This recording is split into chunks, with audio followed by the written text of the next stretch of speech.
It all started with a flight from Berlin to Doha, then another hop from Doha to Kolkata, and finally, one last leap to Port Blair.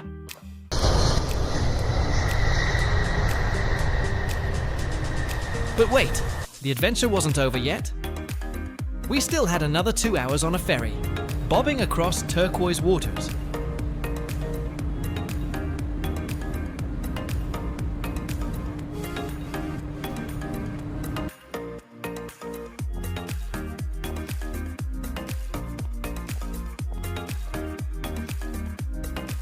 We made it all the way from Berlin to the breathtaking Havelock Islands.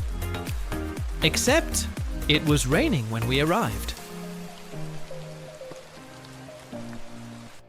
Havelock Island is so small, it only takes about 30 minutes to drive from east to west. So of course, that's exactly what we did. We stayed at the Taj Exotica for 2 days, and what a welcome. There was coconut water for the guests, accompanied by a not-so-melodious welcome song. So we have a welcome song, it's a part of arrival ritual. Kindly be seated, sir.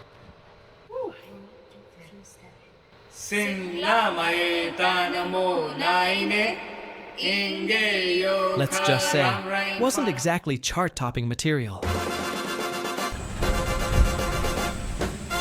The resort was so big, they had golf carts to get around, and the villa, absolutely breathtaking.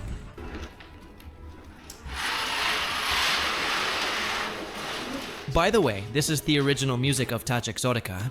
We loved it so much, but couldn't find it on Spotify anywhere. Maybe someone knows what it's called?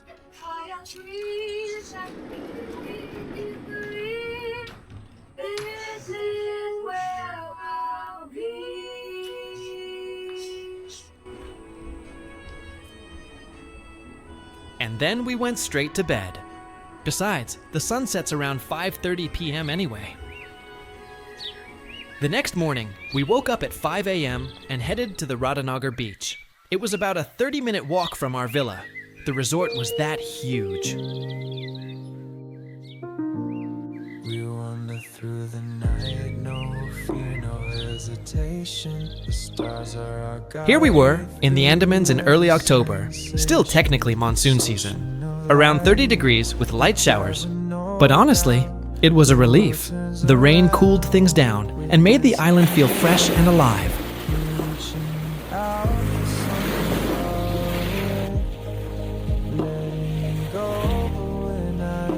The white sand was soft, the turquoise water magical, and we just stood there, damp from the drizzle, completely stunned.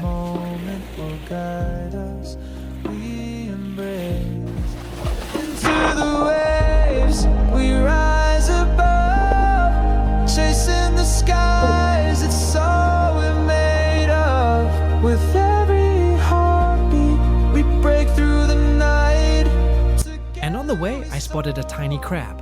And a few moments later, my girlfriend decided to join the family. Meet my little crab queen.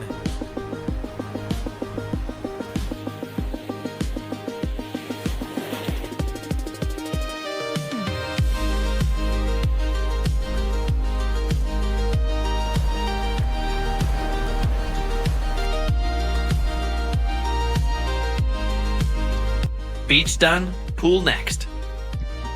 We just traded waves for cocktails.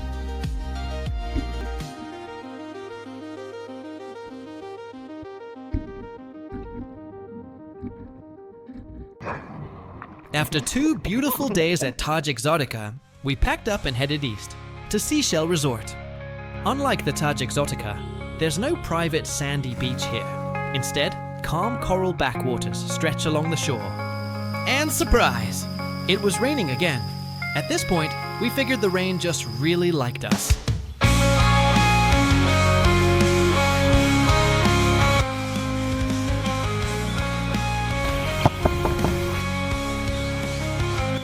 She opened the door, the mood was set, just the two of us.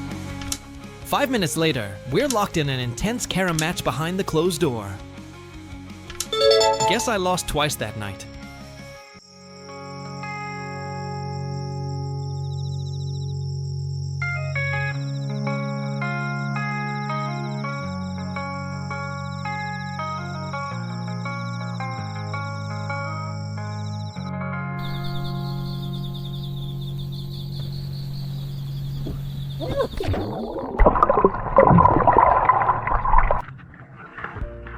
The next morning, we visited Neemo Beach, right by seashells. At low tide, the ocean pulls back just enough to reveal another world. Mangroves, shells, tiny crabs everywhere. And a few hours later, it all disappears beneath the tide. Nature's own magic trick. Curious about the underwater world that disappears with the tide, we went snorkeling a few times. Floating above coral gardens and schools of colorful fish felt like stepping into another world.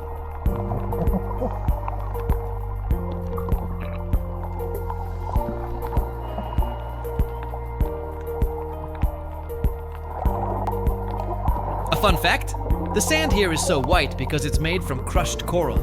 We learned during a marine trail that sea cucumbers actually eat those coral bits, digest them, and, well, let's just say they return them to the beach. So yeah, technically, we've been walking on sea cucumber poop all along. We kept ourselves fueled with coconut water from street vendors, our go-to island energy. After a couple of days, I finally gathered some courage and rented a bike. $5 a day. What could possibly go wrong? Right. Advance.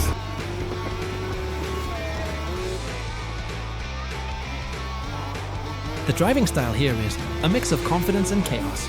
Everyone honks, no one stops, and somehow it just works. Meanwhile, I'm hanging onto the handlebars like it's a theme park ride.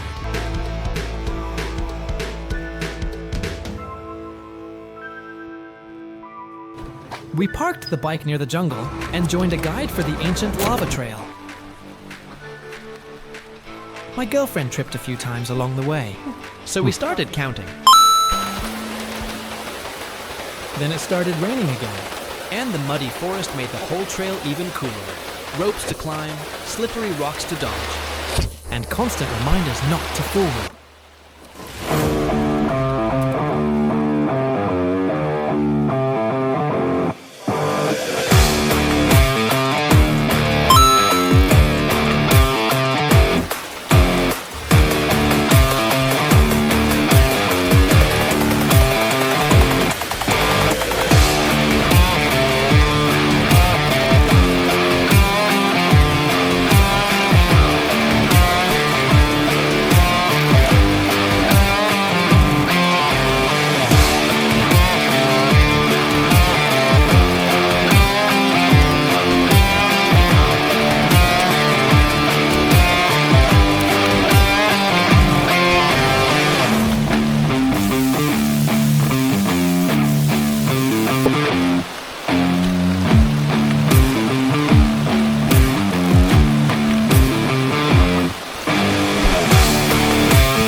Our guide was incredible, super knowledgeable, and honestly, we just really enjoyed his company.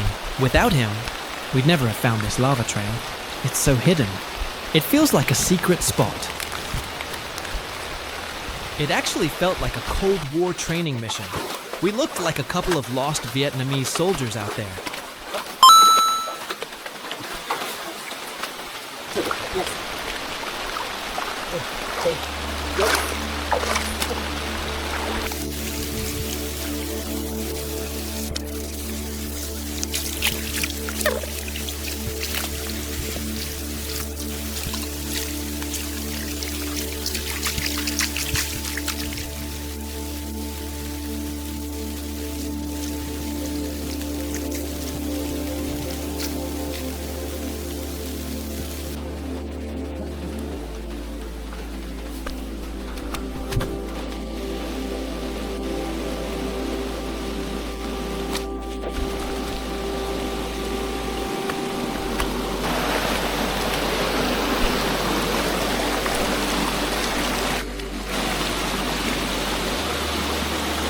After about 2 hours of hiking through roots, rocks and rain, we finally reached it. A serene water body cradled by ancient lava stone. Totally worth the sweat and the slips.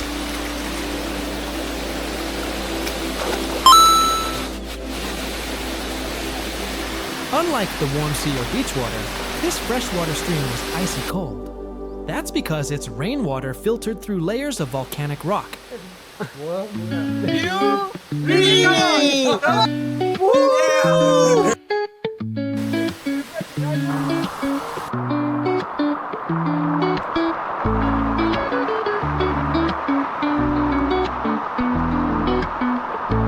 The rain had made the water a bit muddy, but on clear days, it turns crystal blue.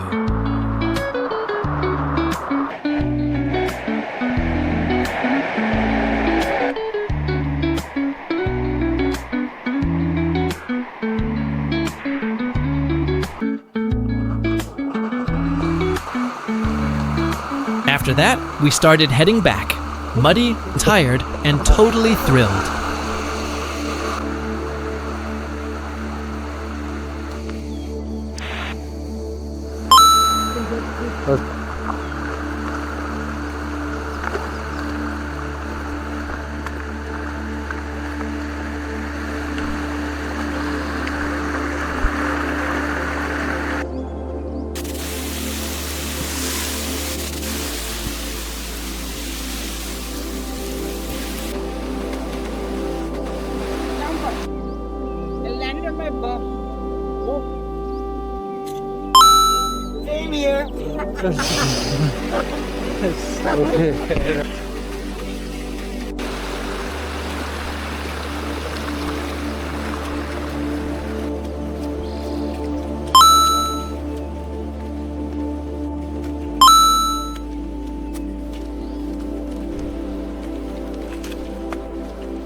She's a natural talent.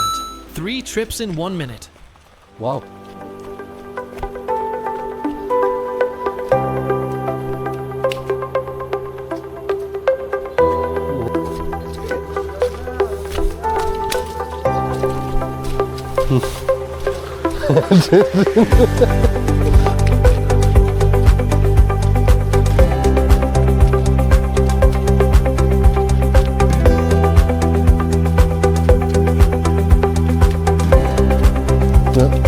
Wie nochmal?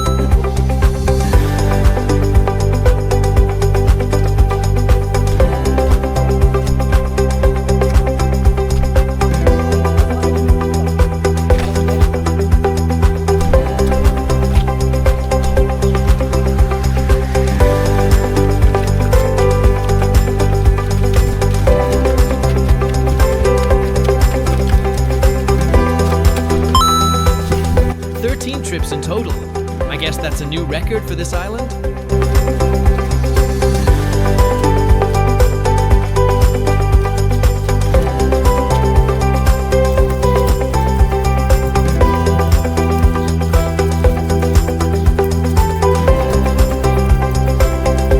And somehow, the trail opened up right onto Radhanagar Beach. Just in time for sunset. The sky turned gold. The waves shimmered. We came chasing beaches and sunsets, but somehow ended up finding peace, laughter, and a new respect for sea cucumbers. Not bad for one trip.